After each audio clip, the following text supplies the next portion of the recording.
On this vibrational frequency chart, it will have a lot of negativity on the bottom end here, which will consist of things like fear and shame and guilt.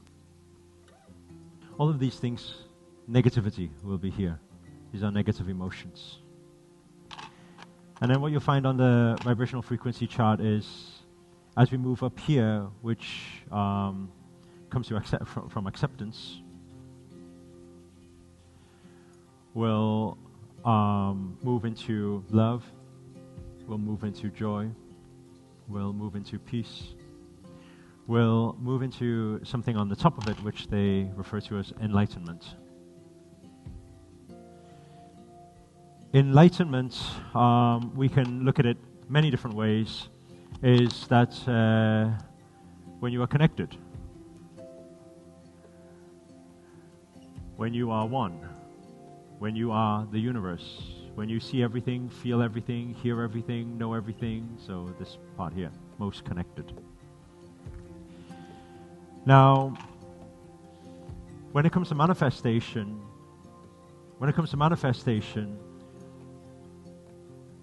it actually, this chart is a very interesting chart because sometimes people say that it's better to manifest in high vibrational frequency, referring to this chart. Meaning manifestation happens much faster on this side of the chart.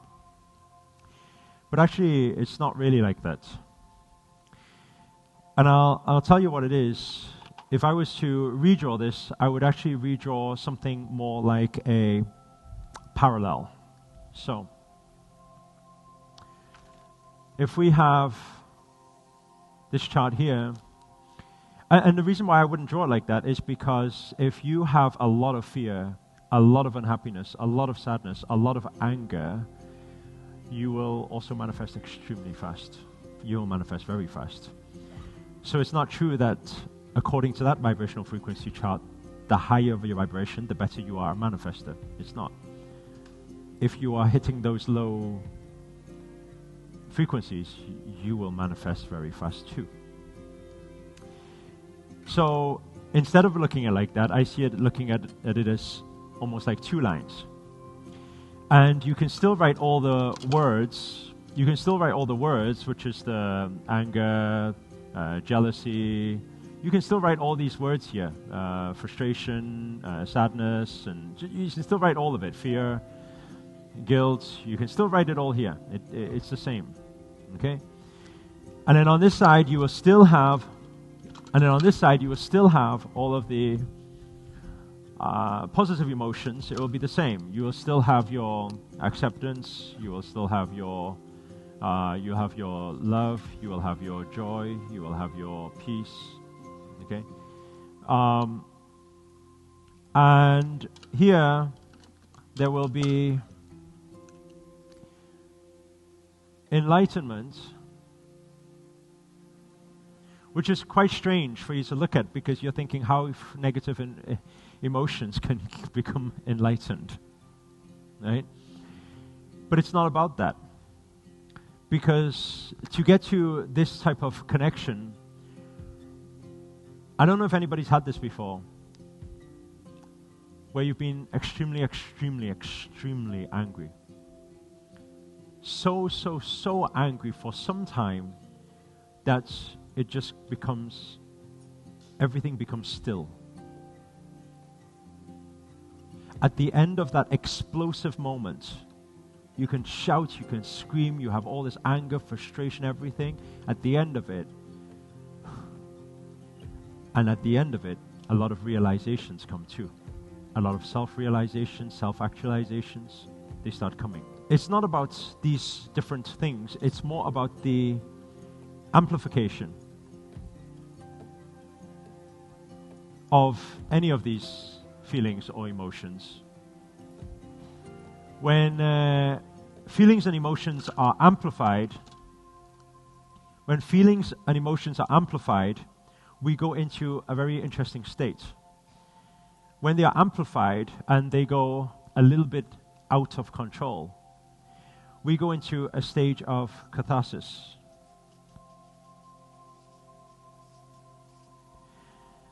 And what is that stage of catharsis?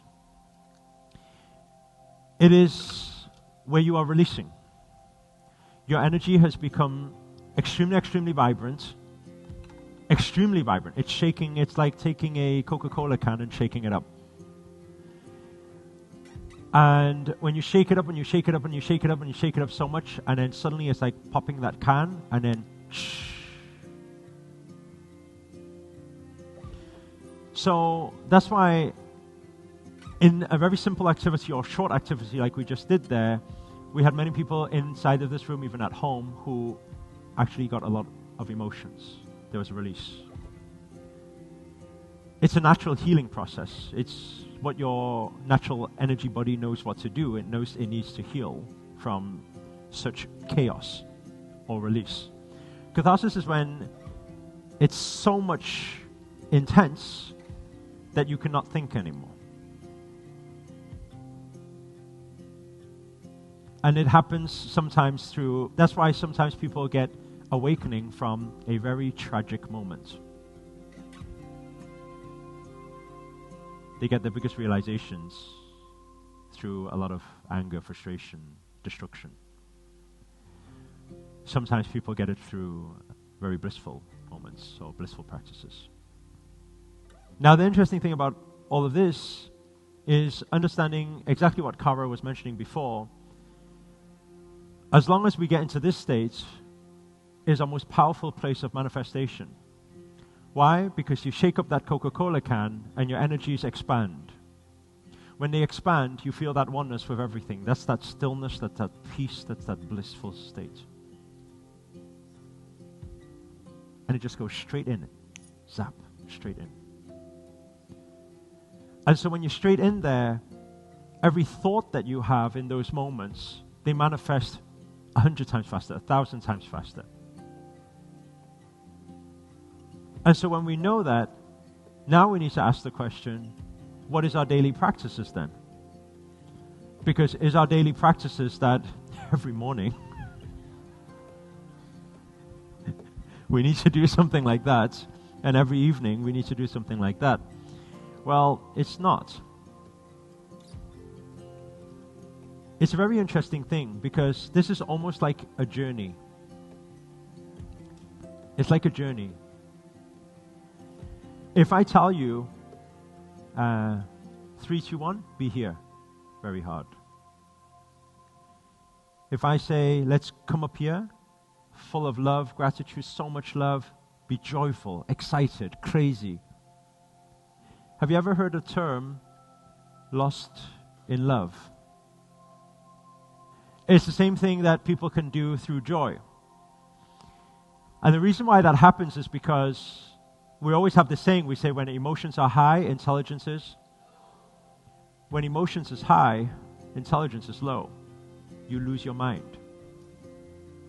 That's why you end up getting too overly excited about something, and you make decisions that maybe later on you may regret. Or maybe you're too in love in that moment, and that love vibration is way too high, and you do some silly things that you later may regret, because when emotions is high, intelligence is low. Now we can say when emotions is high and intelligence is low, then that's a bad thing. But not really, because you're not really that intelligent. What I'm saying is, because your intelligence is usually consisting of your overthinking as well.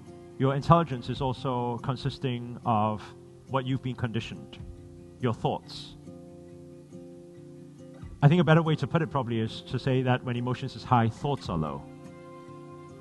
Your thinking process is less. Just like somebody said before, I think it was Tim just shared before, I stopped thinking instantly. How many of you noticed that happened? When you went crazy, you weren't thinking. There was no thinking. And even afterwards, it was no thinking now. It would take you some time to get back into thinking, which is a good thing. Because when you're less in thoughts, when you're not thinking, your energies are outside and connected.